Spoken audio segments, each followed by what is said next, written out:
Assalamualaikum warahmatullahi wabarakatuh. Perkenalkan, nama saya Ana Nurasana dengan NIM 12450100004 dari jurusan Sejarah Peradaban Islam, Fakultas Adab dan Humaniora. Nah, di sini aku mau membahas sedikit nih tentang materi dunia Islam dalam perspektif keragaman budaya dari buku studi kawasan dunia Islam, sejarah, teori, dan pemetaan kawasan karya Asep Ahmad Hidayat. Nah, ketika kita tuh mendengar kata dunia Islam, mungkin yang langsung terbayang di benak kita itu adalah negara-negara di Timur Tengah seperti Arab Saudi, kemudian Mesir, dan juga Turki. Nah, padahal pada kenyataannya Islam telah menyebar hampir ke seluruh penjuru dunia dan berkembang bersama berbagai budaya yang berbeda-beda. Nah, yang menarik adalah meskipun umat Islam itu memiliki satu agama yang sama, tapi budaya mereka itu bisa sangat beragam. Nah, mengapa sih hal itu bisa terjadi? Mari kita bahas. Sejarah menunjukkan bahwasanya Islam itu tidak hanya berkembang di Jazirah Arab saja, tetapi juga menyebar ke wilayah Asia, Afrika, Eropa, bahkan sampai ke Asia Tenggara.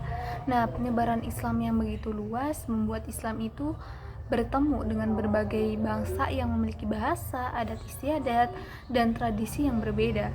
Namun, Islam itu tidak menghapus budaya yang sudah ada, sebaliknya Islam itu menyaring budaya tersebut.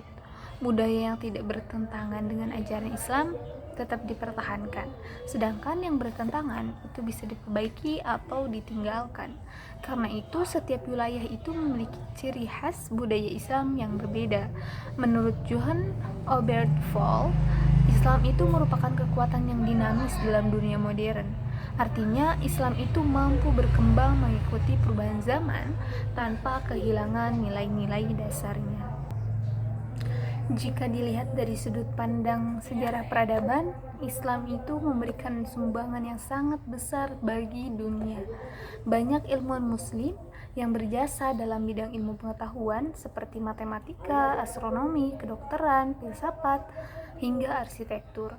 Selain itu, Islam juga melahirkan berbagai karya seni seperti sastra, kaligrafi, dan bangunan-bangunan megah yang bahkan masih menjadi warisan dunia hingga saat ini. Nah, menurut Huntington, agama itu merupakan salah satu unsur penting yang membentuk sebuah peradaban bersama bahasa, sejarah, adat istiadat, dan juga lembaga sosial.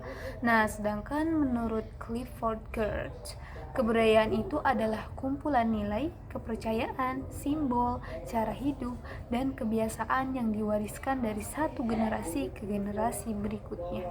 Dengan kata lain, ketika Islam masuk ke suatu wilayah, Islam itu tidak hanya mengajarkan tentang ibadah, tapi juga membentuk cara berpikir, kemudian nilai-nilai kehidupan, hingga perkembangan peradaban masyarakat. Pada masa Islam pertengahan, sekitar tahun 945 sampai dengan 1258 Masehi, peradaban Islam itu berkembang menjadi peradaban internasional. Nah, perkembangan ini terjadi karena wilayah Islam itu semakin luas dan masyarakatnya semakin beragam. Di masa ini, bahasa Arab dan juga Persia menjadi bahasa utama ilmu pengetahuan dan pemerintahan. Selain itu, muncul berbagai lembaga sosial seperti organisasi ulama, organisasi sufi, dan organisasi perdagangan yang memperkuat persatuan umat Islam meskipun berada di wilayah yang berbeda-beda. Tokoh Said Hussein Nasr menyebut kondisi ini sebagai keragaman budaya dalam kesatuan spiritual. Artinya, walaupun budaya umat Islam itu berbeda-beda, mereka itu tetap dipersatukan oleh ajaran Islam yang sama. Nah, ada beberapa faktor nih yang menyebabkan keragaman budaya Islam. Nah, menurut M.A. Santosa, terdapat 4 faktor utama yang membentuk keragaman budaya dalam dunia Islam. Pertama, ada paham keagamaan. di mana perbedaan mazhab fikih maupun tarekat menyebabkan munculnya variasi budaya Islam di berbagai wilayah. Sebagai contoh, Afrika Barat itu banyak dipengaruhi oleh mazhab Maliki, Turki lebih dikenal dengan mazhab Hanafi, sedangkan Asia Tenggara sendiri termasuk Indonesia itu mayoritas mengikuti mazhab Syafi'i. Nah, perbedaan tersebut itu tidak mengubah ajaran pokok Islam, tetapi mempengaruhi tradisi keagamaan masyarakat setempat.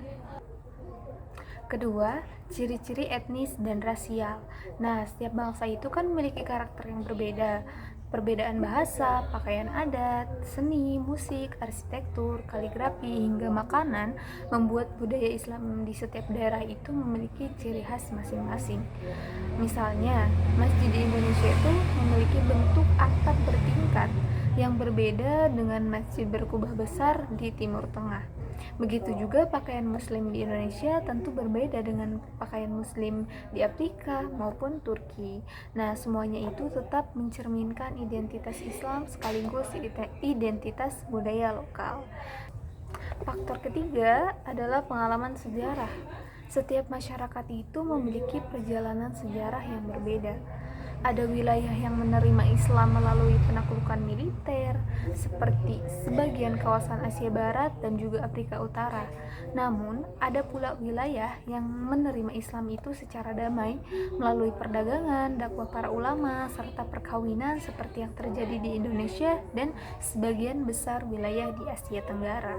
Nah, karena proses penyebarannya itu berbeda, bentuk budaya Islam yang berkembang pun menjadi berbeda. Nah, faktor yang keempat, kondisi demografis dan geografis. Nah, letak geografis suatu wilayah juga sangat memengaruhi perkembangan budaya Islam. Masyarakat yang tinggal di daerah gurun tentu memiliki pola hidup berbeda dengan masyarakat yang tinggal di daerah pesisir ataupun kepulauan. Nah, begitu pula masyarakat yang hidup di jalur perdagangan internasional akan lebih mudah menerima pengaruh budaya dari luar dibandingkan masyarakat yang tinggal di daerah terpencil. Nah, inilah yang menyebabkan keragaman budaya Islam terus berkembang hingga sekarang. Kita ambil sebagai contoh wilayah Asia Tenggara. Sebelum datangnya Islam ke wilayah Asia Tenggara, masyarakat Melayu itu telah memiliki kebudayaan yang berkembang. Ketika Islam masuk melalui jalur perdagangan dan dakwah para ulama, Islam itu tidak langsung menghapuskan budaya lokal. Sebaliknya, terjadi proses penyesuaian antara nilai-nilai Islam dengan budaya masyarakat setempat. Hasilnya adalah lahirlah budaya Islam yang khas Asia Tenggara. Contohnya dapat kita lihat pada tradisi pesantren, seni kaligrafi, arsitektur masjid, penggunaan bahasa Melayu sebagai bahasa dakwah, hingga tradisi keagamaan yang tetap berlandaskan ajaran Islam. Nah, hal ini menunjukkan bahwa Islam itu mampu hidup berdampingan dengan budaya lokal tanpa kehilangan prinsip-prinsip ajarannya. Bahwa dunia Islam itu merupakan satu kesatuan umat yang memiliki keragaman budaya.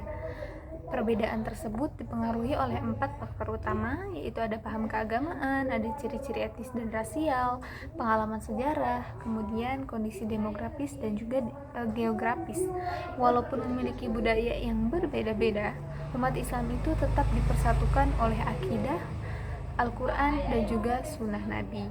Nah, oleh karena itu, keragaman budaya dalam Islam itu bukanlah sebuah kelemahan, melainkan sebuah kekayaan peradaban yang menunjukkan bahwa Islam itu mampu berkembang di berbagai tempat tanpa menghilangkan identitas masyarakatnya.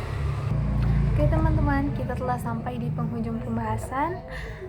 Cukup sekian dari saya. Wassalamualaikum warahmatullahi wabarakatuh.